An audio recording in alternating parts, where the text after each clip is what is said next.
Halo semuanya, salam kinyis-kinyis. Ketemu lagi denganku di channel Rebecca Natalia. Di video kali ini bersama narasumber kesehatan favorit kita, Kak Lisa. Halo Kak, apa kabar? Halo, baik, Becca, baik juga. Iya, baik. Terima kasih udah meluangkan waktunya untuk berbagi informasi di videoku ya.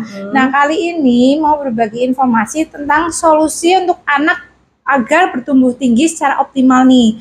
Kita tahu kalau aspek perkembangan dan pertumbuhan pada 1000 hari kehidupan awal itu sangat penting ya. Betul. Nah, pertumbuhan anak itu bisa juga dipantau dari tinggi badannya. Orang tua itu perlu seperti kita itu mengetahui bagaimana cara untuk memaksimalkan pertumbuhan anak nih biar nggak pendek sendiri ataupun disebut juga stunting. Nah, sebelum itu yang belum subscribe, bisa subscribe channel ini dulu untuk mendukung channel ini. Dan jika suka, klik like, tonton sampai habis.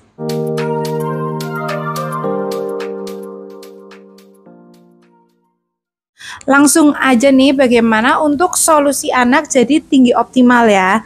Nah, sebenarnya tadi kita udah menyebut tentang stunting. Stunting itu sebenarnya apa sih? Nah, jadi perawakan pendek atau stunting itu merupakan gangguan pertumbuhan yang sebagian besar disebabkan oleh masalah nutrisi. Kemudian orang tua ini merupakan pihak yang sangat berperan nih dalam pembentukan status nutrisi anak. Nah, pertumbuhan dan perkembangan merupakan hal yang seharusnya selalu dipantau pada setiap kunjungan ke dokter. Nah, pemantauan pertumbuhan anak biasanya dilakukan dengan memplot BB, berat badan, dan tinggi badan ke dalam suatu kurva pertumbuhan. Seorang anak dikatakan pendek jika tinggi badan atau panjang badan menurut usia lebih dari 2 standar deviasi di bawah media kurva standar pertumbuhan anak WHO. Oh, stunting artinya itu ya. Kemudian apa aja penyebab dari stunting pada anak? Bisa dari genetik dan hormonal. Nah, akan tetapi sebagian besar perawakan pendek disebabkan oleh malnutrisi yang bisa dirubah dengan pola nutrisi yang baik. Kemudian tadi ada perawatan pendek disebabkan oleh faktor lingkungan dan genetik. Lingkungan merupakan aspek yang penting ya, yang masih bisa diintervensi sehingga perawakan pendek antara lain status gizi ibu, kemudian pola pemberian makan ibu. Penyebab lainnya adalah kurang pengetahuan mengenai gizi pada saat kehamilan baik ibu dan bayi. Kemudian tidak ada atau kurangnya pemahaman mengenai stunting. Terus rendahnya asupan gizi pada 1000 hari pertama.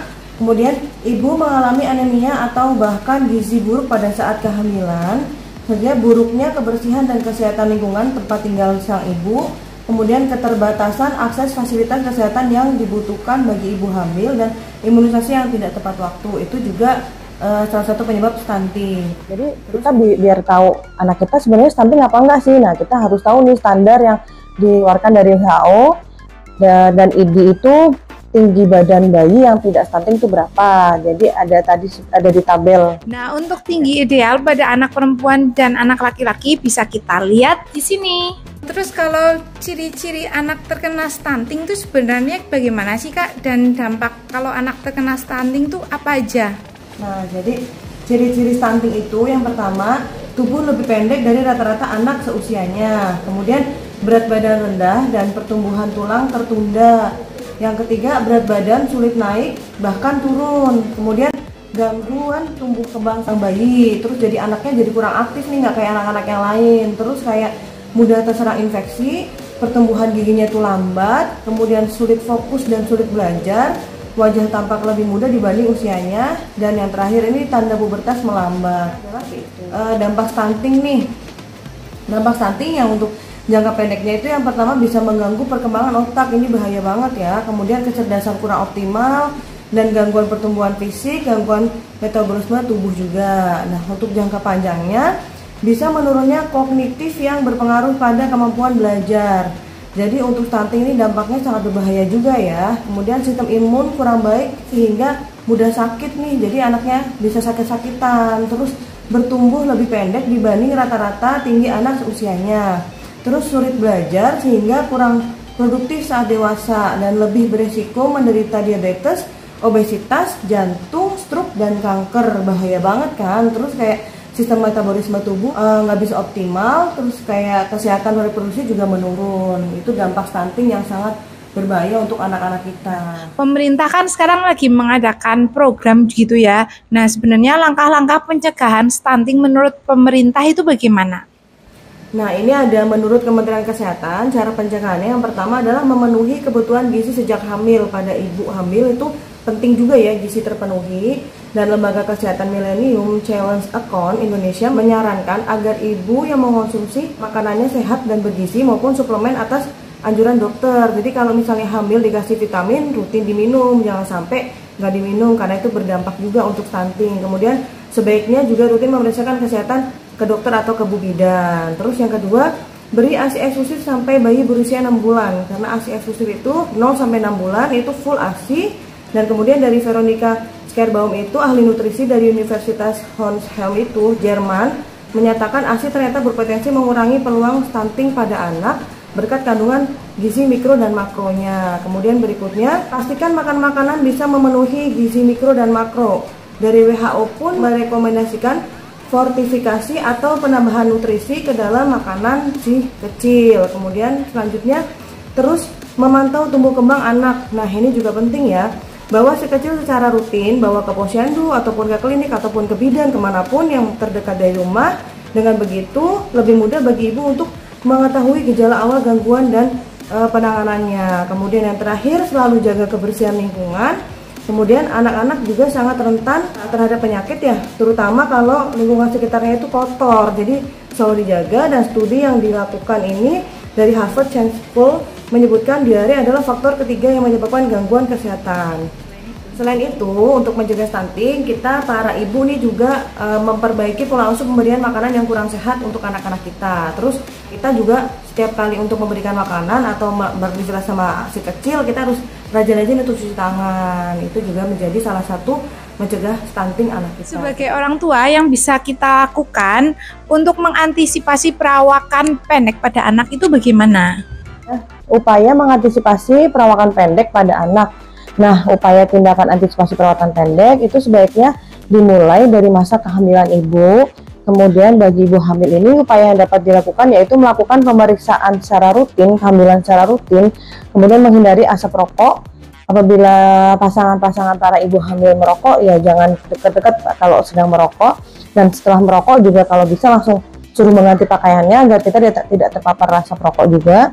Kemudian memenuhi nutrisi yang baik selama masa kehamilan. Nah, ini dari dini banget ya untuk mencegah stunting, bisa dari ibu pada saat hamil. Kemudian apabila sudah lahir bayinya, kemudian melakukan kunjungan secara teratur ke dokter untuk memantau pertumbuhan dan perkembangan anak, yaitu untuk setiap bulan ketika anak Anda berusia 0 sampai 12 bulan, kemudian setiap 3 bulan sekali ketika anak berusia 1 sampai 3 tahun, kemudian setiap 6 bulan ketika anak berusia 3 sampai 6 tahun, kemudian setiap tahun ketika anak Anda berusia 6 sampai 18 tahun, dan memberikan ASI eksklusif, diberikan MPASI yang memadai. Kemudian mengikuti program imunisasi, terutama imunisasi dasar itu wajib diberikan ya. Selanjutnya, bagaimana cara untuk mengoptimalkan pertumbuhan anak? Ada juga nih cara-cara mengoptimalkan pertumbuhan anak. Nah, yang pertama ini memberikan makanan yang bergizi, ini juga sangat penting.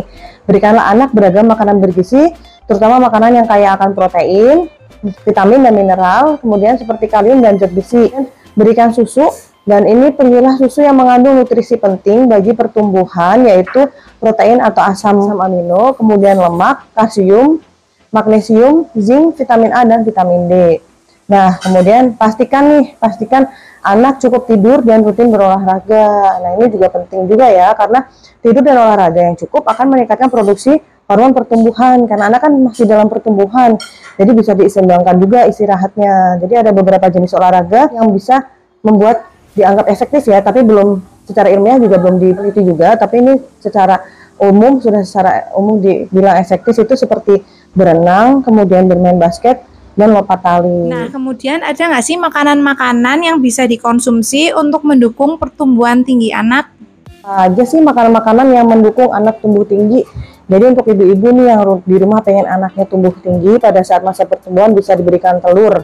Itu karena apa? Karena makanan mendukung protein yang tinggi, dan telur ini juga banyak nutrisi. Kemudian daging ayam karena kaya akan protein dengan berbagai kandungan nutrisi penting lainnya. Kemudian daging ayam juga sangat tinggi vitamin, dia larut dalam air yang sangat penting untuk anak tumbuh lebih tinggi dan menjaga tinggi badan anak. Kemudian produk susu. Kalsium adalah mineral penting untuk pertumbuhan tulang dan perkembangan kerangka tubuh manusia. Jadi pada saat anak kita sedang masa pertumbuhan nih, kalau bisa ditambah susu juga yang bisa menambah pertumbuhan tinggi badan anak kita. Kemudian berikan sayuran hijau. Nah, ini juga PR banget buat bunda-bunda sekarang ya, karena pasti anak-anak juga jarang suka yang sayuran, tapi kita bisa mengimprove masaknya gimana ya. Jadi pemberian sayuran ini seperti yang tinggi kaya kalium, kemudian sayuran hijau seperti brokoli, kale, kemudian sawi sendok. Nah, sayuran hijau juga kaya dengan vitamin K. Nutrisi yang tepat meningkatkan kepadatan tulang-tulang. Kemudian sayuran hijau ini juga seperti bayam, kangkung, itu juga sebagai sumber energi yang baik juga buat anak. Kemudian yang terakhir ini, anak kita diberikan kacang almond. Nah, karena kacang almond ini kaya akan vitamin E ya. Vitamin ini merupakan vitamin yang penting bagi anak-anak, dan almond mengandung vitamin E yang sangat tinggi. Nah, terima kasih Kak Bidan Lisa. Ya, untuk informasinya sangat bermanfaat bagi kita. Kita juga bisa jadi lebih aware bagaimana agar anak bisa tumbuh tinggi secara optimal. Dan terima kasih yang udah nonton video ini. Sampai jumpa di video menarik lainnya. Goodbye, see you.